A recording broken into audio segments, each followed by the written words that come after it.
Hello, cosmic beings. Welcome to Being Cosmic. If this is your first time here, welcome. If you're returning, welcome back. I am so glad that each and every one of you are here. My name is Devon, and I will be doing a collective message today. So, with that, take what resonates and leave what doesn't. All right. So, earlier before I decided to record, I was like cleaning my desk and stuff, and I just kept hearing aliens. And it was like, alien, aliens. So then I heard, have you figured it out yet that you are in what was it?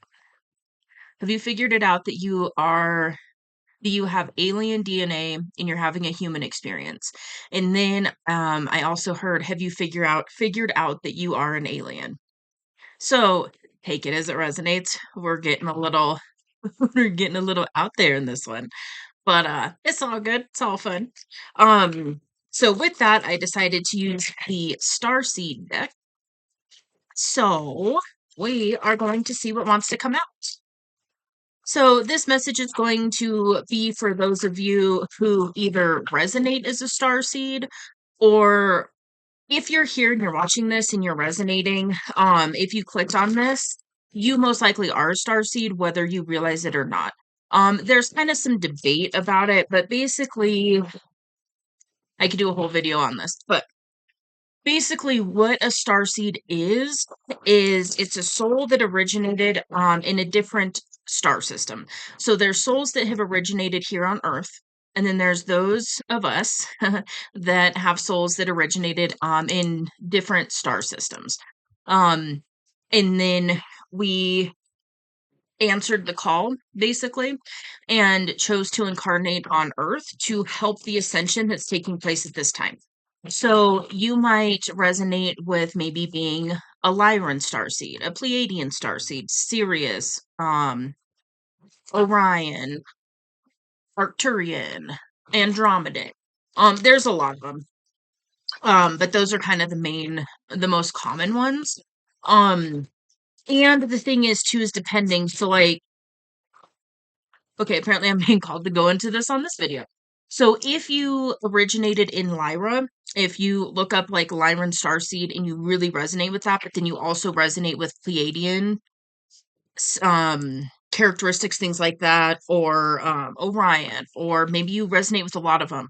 What that means, especially if you resonate with being Lyran is one of the, if we're looking at like a linear time frame, Lyra was one of the original star seeds in this, I guess, I don't know, galaxy universe. Um, and then Lyrans went and incarnated on in other star systems as well. So you could have originated in Lyra and then did multiple lifetimes in the Pleiadian star system, and then did a lifetime on Orion, and then Sirius, and then Andromeda, and then Arcturus. So it just depends. But mainly, if you resonate with being Lyran and Pleiadian, but you resonate a little bit with these other ones, it's how many lifetimes you did there. And then there's the origination point, and there's gonna be a deeper sense of resonance. But that's something that can be confusing, because it's when you start really looking into this, like, well, I resonate with being Lyran, but I also resonate with being Pleiadian. Um, or I resonate with being Pleiadian and I get Orion. Is that the right phrase? Um, so take it as it resonates. But anyways, here's a quick little intro to star seeds. So take it as it resonates. Okay, we've woof. Oh yeah, Hadarian. There's a lot of them. There's a lot of different star systems and things like that. And then you've also got the ancient civilizations. Atlantis, Lemuria, obviously Egypt, Incan, etc., etc. So, okay, is that in reverse? So I don't really take these in reverse. All right. So what do we have here? All right. So the first one that came out is Earth pulsing. So this is the pulse of Mother Earth. Slow down and spend time in nature. And so this is really going to help you to connect with that uh soul DNA, I guess we could say.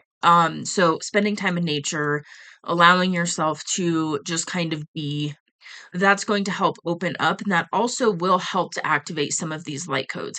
The other thing too with star seeds, and why star seeds really have like came onto the planet in force at this time, is because each of us that are star seeds have a unique soul DNA frequency. And so when you are it's in certain places in the earth, you're actually helping to activate and uplift the grid on Mother Earth as well. So there's a lot going on. If any of this stuff that I'm talking about interests you and you want me to go into more depth, just let me know in the comments below. And I can do a separate video where I kind of deep dive some of this stuff. Okay, we've got trust the timing. Trust the wave you came in on. Time is not running out. So that is something else, especially because a lot of us star seeds have a soul mission. And so it's this internal fire. It's this internal feeling of like, I came here to do something and I need to do something and time's running out. And that's your soul mission calling at you. But the idea that time is running out is a kind of limiting belief around it. It's still kind of a 3D perspective on time. And it's one of those trust that you are where you're meant to be on the journey. Okay. Then we've got jump in. Oh, we've got Andromedan energy. So maybe that's double confirmation for somebody. Adventure and say yes to change. Ooh. The only thing guaranteed not to change is that everything will always change. All right. You got the love. Hadarian energy, codependency, and boundaries. This is something that a lot of starseeds do struggle with. And part of it is because our soul chose to come in and break certain ancestral patterns in the physical bloodline. And so a lot of us incarnated into familial systems that have a lot of, oh, dysfunction. We'll say dysfunction. Um, and so part of that is learning where your energy is going. Is it balanced?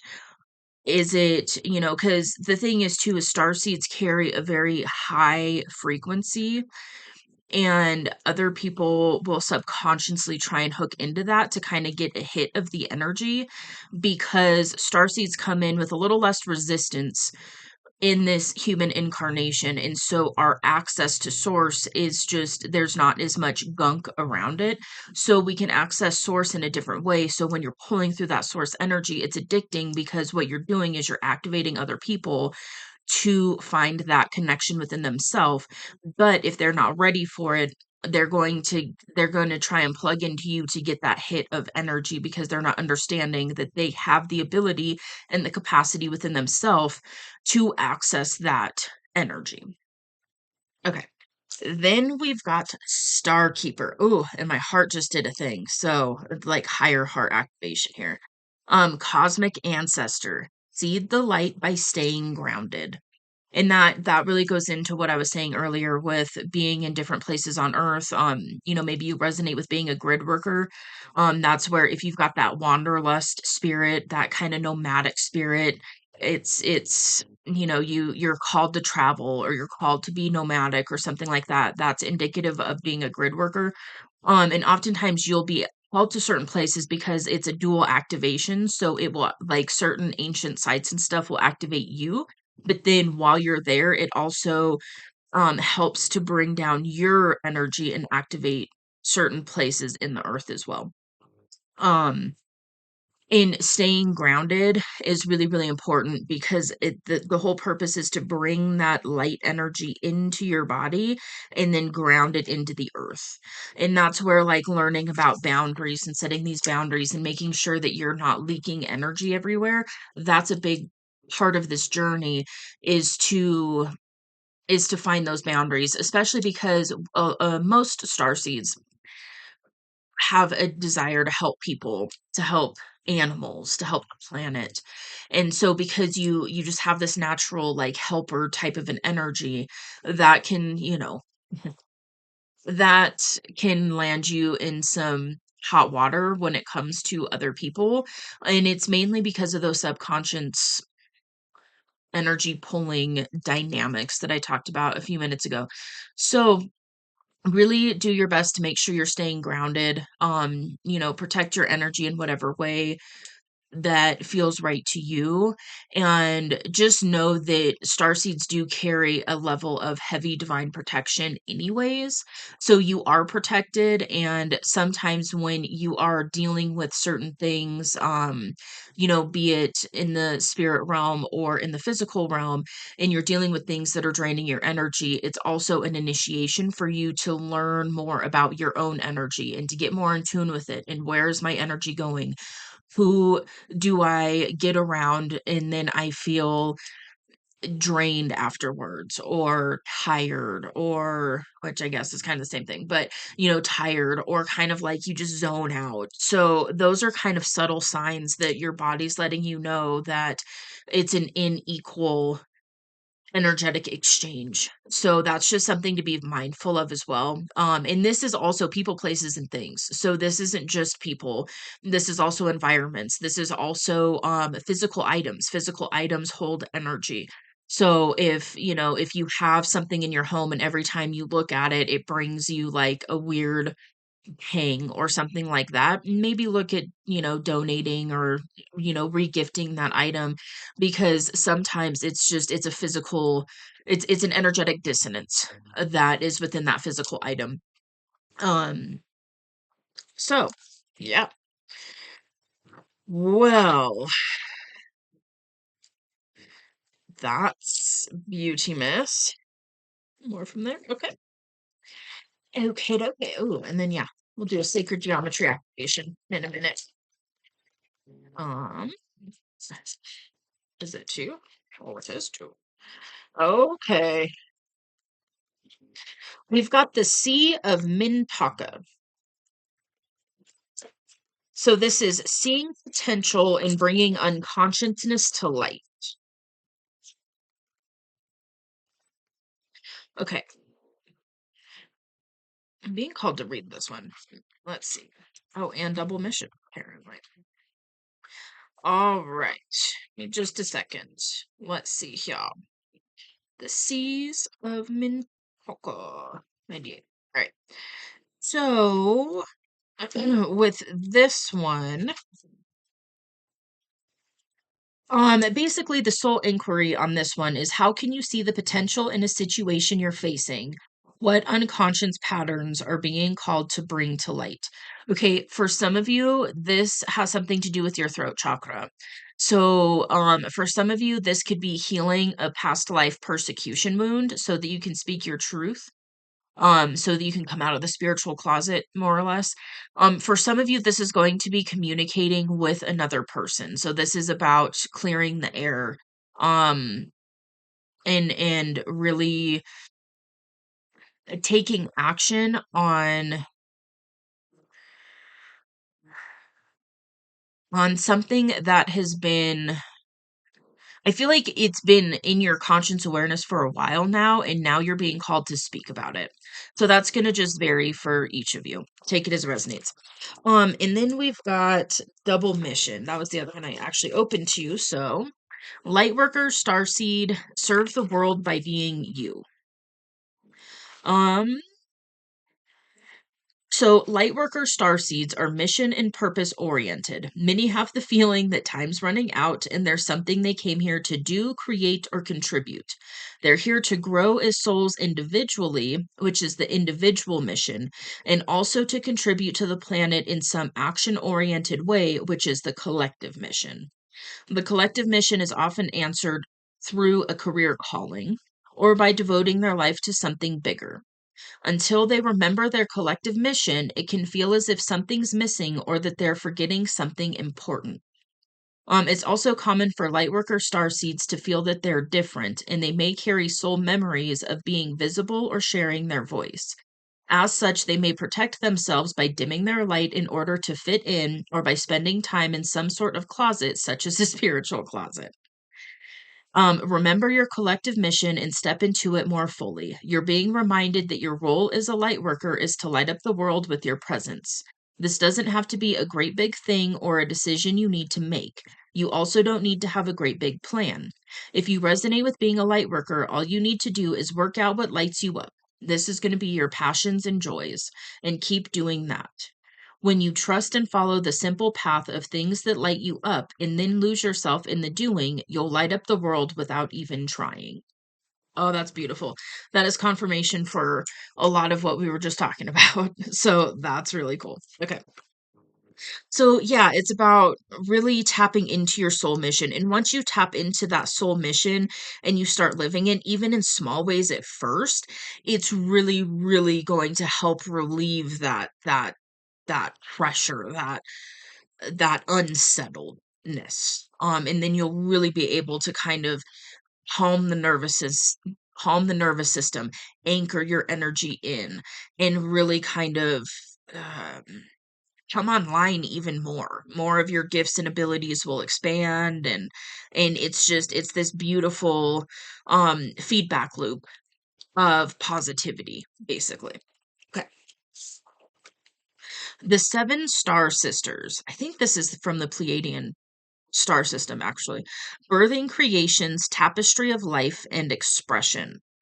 So yeah, a lot of you, your collective mission is going to be pulling in that energy and creating in some way. So you could be creating physically, you could be creating using your voice, writing, um, take it as it resonates, but there is definitely that creative edge here. So if you're wondering like where do I start? Tap into that creativity. Okay. Apparently, I'm going to go into this. So, for me, my process was I always knew. So, since like 2018, I knew that my calling was actually to share my voice and do videos. But there were so many blocks. I was just in the midst of this huge awakening. Um in life just went upside down and sideways, and I had a divine storm, and it was just a lot for a while.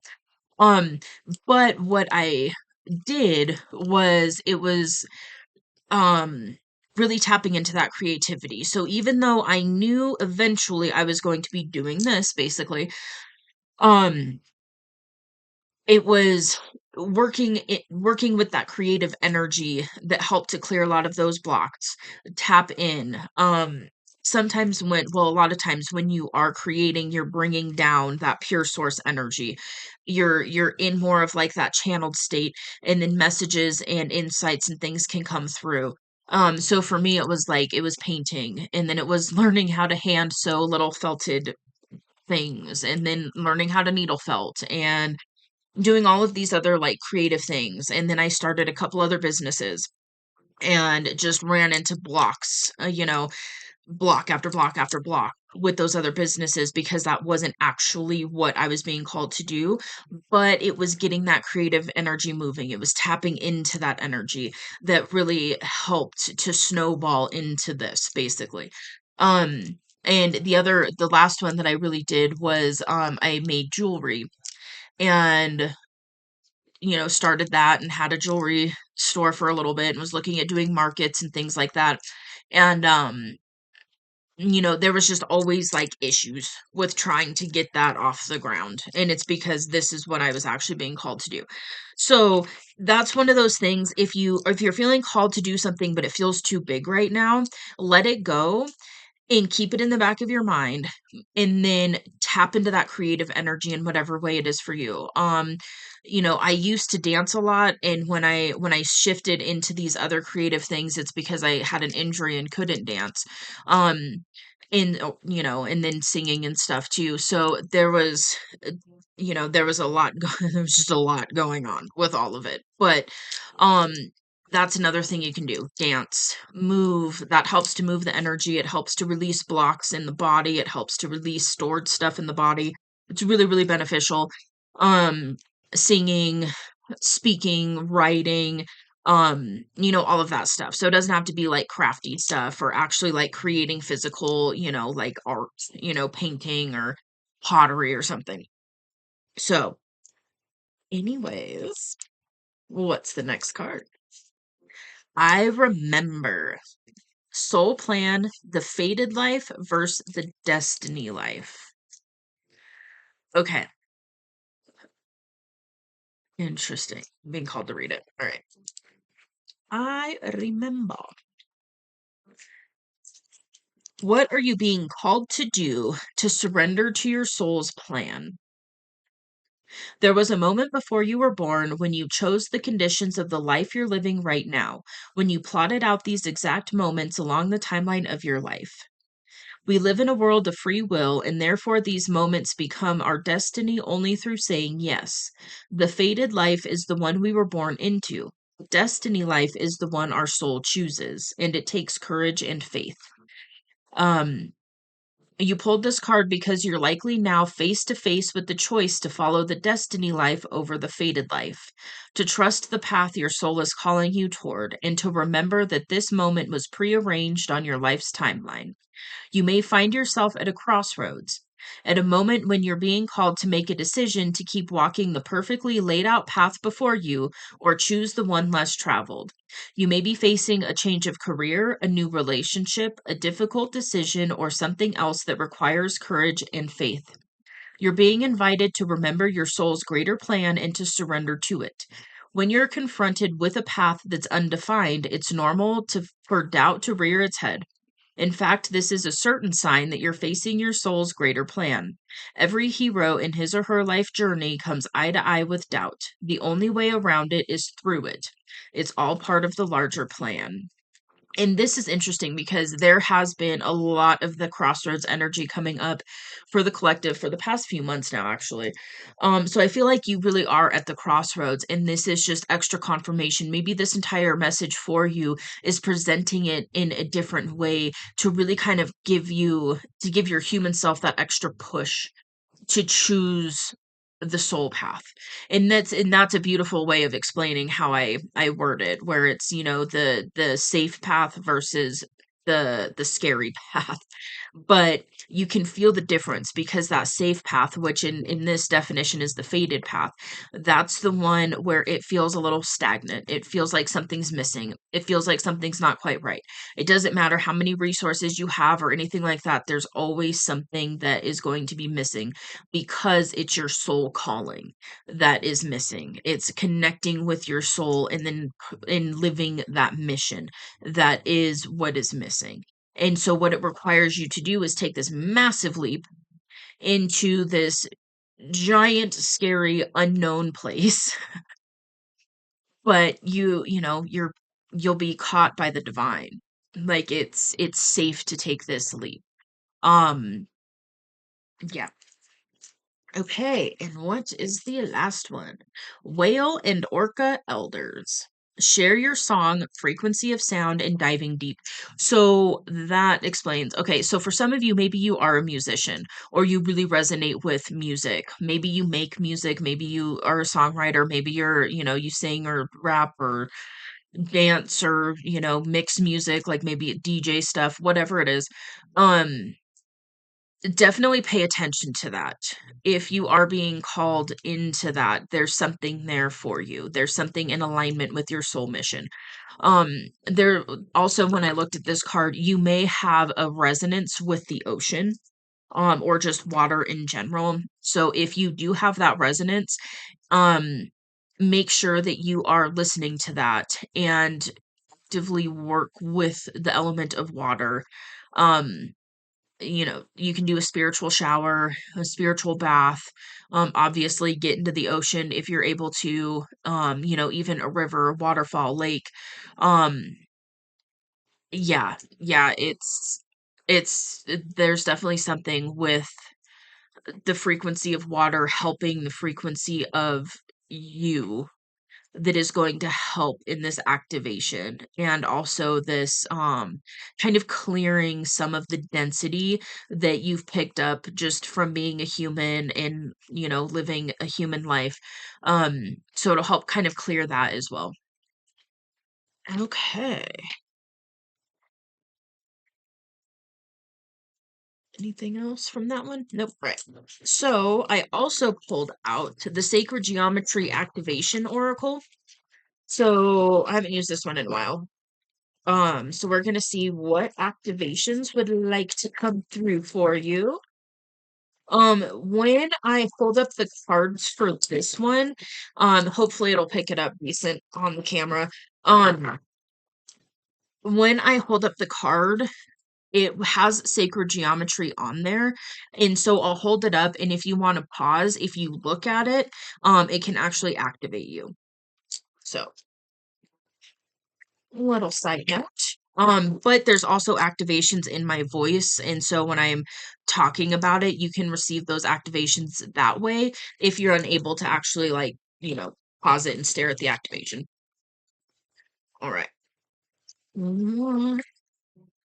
Ooh, we've got the solar plexus chakra. Holy moly, and the sacral. So the sacral is that's the seat of creativity. That's where it's creativity and sensuality. Um, it's associated with pleasure, but also creative expression. Solar plexus, that's the seat of willpower. That's also the confidence energy. So I'm going to show you the solar plexus in just a moment.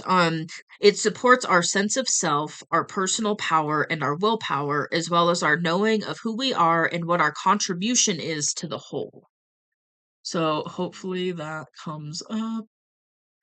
So it's kind of a weird camera angle. We're gonna hope.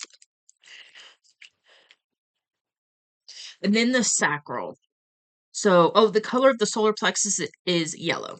The color of the sacral is orange. So that's the color association. So if you want to activate that chakra, you can eat the foods that correspond with that color. You can also wear that color, and you can also visualize that color. Or if you've got if you work with crystals, you can work with crystals that correspond to the color of the chakras as well. Um so the sacral supports our ability to flow with our desires, and it stimulates our creative power to manifest success and abundance in our lives. So there's that one. Hopefully you can see it.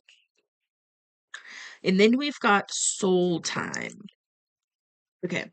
The frequency of soul time asks us to allow the possibility of a new reality to emerge, one that embraces the concept that while the corporeal body is mortal, the soul is timeless, limitless, and infinite. Mm.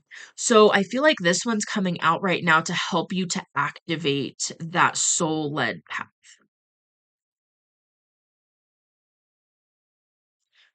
which is awesome. Okay.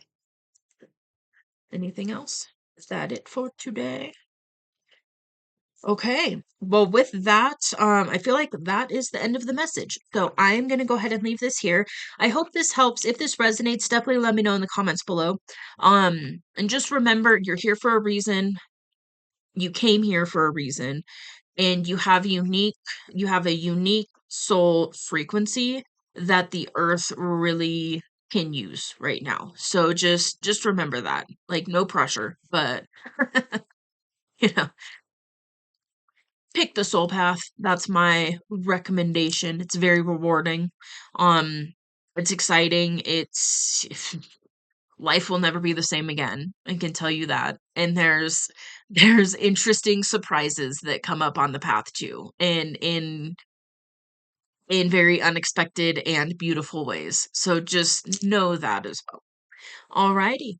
Well, I really, really do hope this helps. This was a very powerful energy. This is very powerful reading. So thank you for helping to bring through this message. You've got an intense, powerful soul frequency. So just know that. Alrighty. Well, if you like this message, feel free to hit that like button. It does help out the channel, so thank you. And if you would like to see more from me, you can hit subscribe. It is free, and I will see you on the next message. Bye.